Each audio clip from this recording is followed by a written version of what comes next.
So children, now we are coming to the end of the lesson, that is pregnancy and embryonic development. So in this topic we are going to study what are things that takes place during the pregnancy and how the development of embryo in the mother's womb takes place into a complete baby.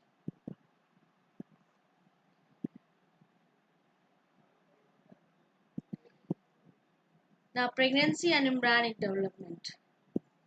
After implantation, that means fixing of the embryo inside the uterus, that is implantation, a finger-like projection that is called chorionic villi that appear on the trophoblast, which is surrounded by uterine tissue and maternal blood. So you can see here in the diagram, this is what is the that particular is called the chorionic villi that develops here, and you can see in the diagram here also, this is chorionic villi that is developed over the trophoblast and which is surrounded by the uterine tissue as well as the maternal blood. The chorionic villi and uterine tissue become interdigitate with each other to form the placenta. So these two combine together to form the placenta. Placenta is a structural and functional unit between the embryo, that is fetus, and maternal body. So placenta, that is a structural and functional unit between the embryo and the maternal body. Placenta is connected to the embryo by the umbilical cord. It transports substances to and from the embryo. So where this structure is called the umbilical cord, and this placenta is connected to the embryo by this umbilical cord. So this particular part is called the umbilical cord. This is the amnion. Amnion is the fluid in which the baby remains and that protects it from the external injury. This is the yolk sac and this is the placenta. Here also you can see this is amniotic fluid. This is umbilical vein. This is amnion. This is umbilical artery, and this structure is called the placenta. So placenta is the structural and functional unit between the embryo and the maternal body, and is connected to the embryo by the umbilical cord. Now let's see what is the function of the placenta.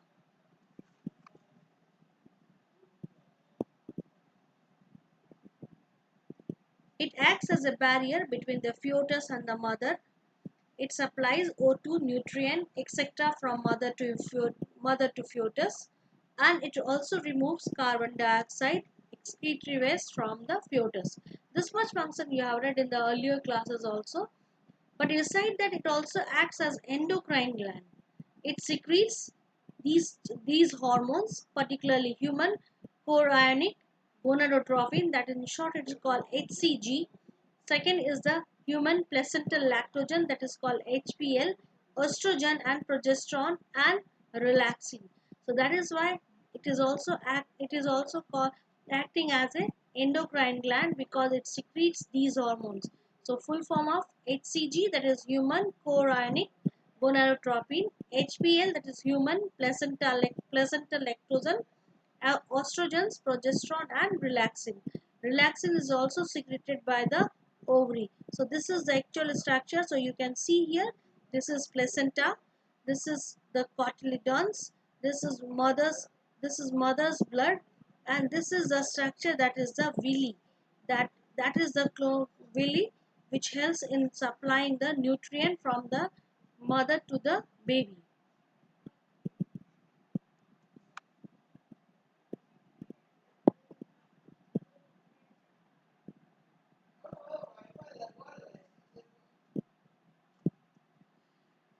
Now come to the next topic. During pregnancy, levels of estrogens, progesterone, cortisol, prolactin, thyroxine, etc. are also increased in the maternal blood. This support the fetal development, growth, metabolic changes in the mother, and the maintain pregnancy. These hormones are required to maintain the pregnancy. The germ layers give rise to all tissues or organs. The stem cells in the inner cell mass have the potency to give rise to all the tissues. Here I'd like to add one more thing. The stem cells nowadays are preserved after the birth of the baby because these stem cells in the inner cell mass have the potential to give rise to all the tissues. So in case of in future if any injury or anything happens to the baby, that can be corrected or rectified by the stem cells. So nowadays the stem cells are very important and it is preserved so that it can be utilized in the future because this stem cells has the potential to give rise to all the tissues and organs. The human pregnancy, that is called the gestation period, that lasts for 9 months. For cat it is 2 months, for dog it is also 2 months, and for elephant it is 21 months. So I think the in elephant it is the highest number of gestation period, that is the 21 months. So the diagram itself is reflecting. Now this is quite clear. This is placenta. This is the umbilical cord, and this is the fetus, and it is inside the uterus.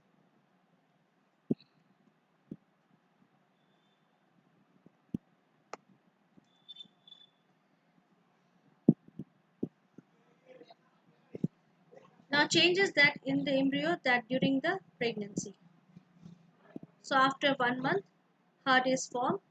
End of the second month, limbs and digits are developed.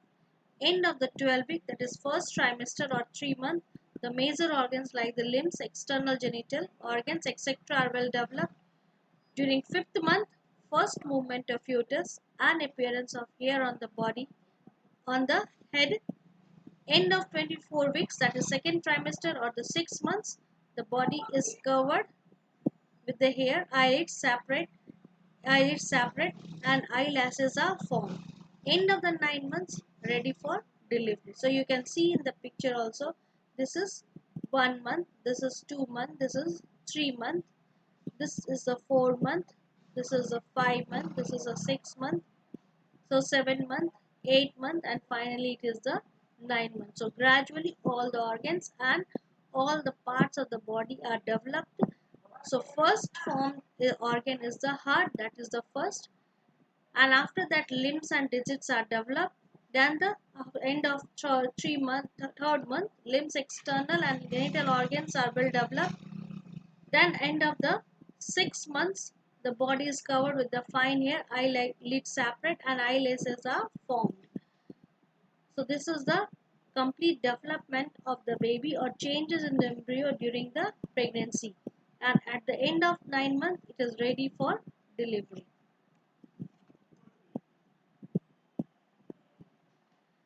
Now the last topic, parturition and lactation. Parturition and lactation is the delivering of the baby outside the body, and lactation is the feeding of the baby with the first milk of the mother.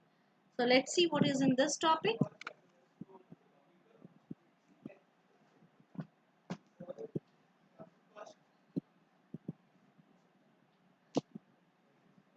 Parturition, that is the process of giving birth to young ones. This is induced by neuroendocrine mechanism. So here also there is involvement of the hormone. As you have read earlier that oxytocin is called the birth hormone. So the signals from the fetus and placenta induce mild uterine contractions, that is called the fetal ejection reflex. This causes the release of oxytocin from maternal pituitary. Oxytocin causes stronger uterine muscle contractions, which in turn stimulate further secretion of oxytocin. This process is continued, leading to the expulsion of the baby out of the uterus through the birth canal. So what is the parturition? Parturition is the process of giving birth to young ones. This is induced by neuroendocrine mechanism, and this mainly the signals are started from the fetus and the placenta that causes the contraction of the uterus and release of the hormone, that is oxytocin, from the maternal pituitary.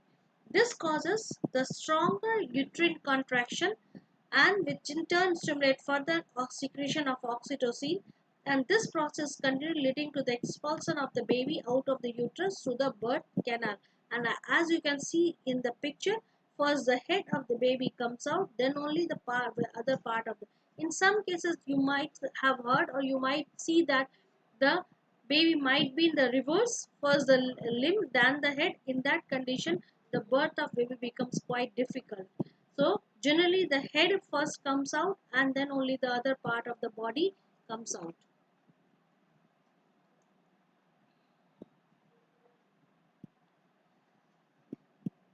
Now after that you can see in the diagram the cutting of umbilical cord. This is being cut by a cut, and after partition the umbilical cord is cut off. The placenta and remnants of the umbilical cord are expelled from the maternal body after partition, and this is it is called afterbirth.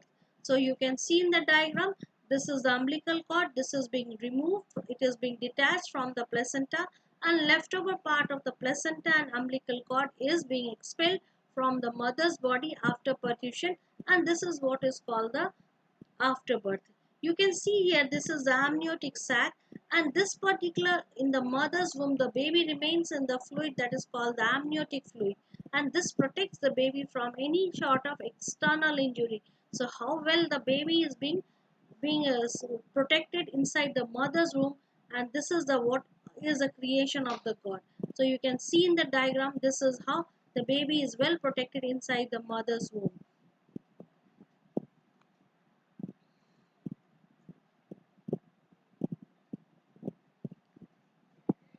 Now comes last, the lactation. The mammary gland now produces milk towards the end of the pregnancy by the process that is called the lactation.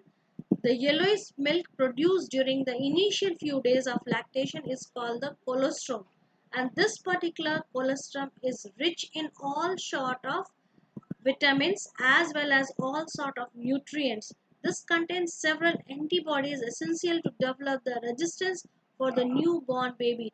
So in turns you can say that it is a actually generally कहा जाता है अमृत, खास करके newborn baby के लिए, because this is the liquid or this is the liquid that mainly contains the antibodies and that protects the baby, newborn baby, from any other diseases.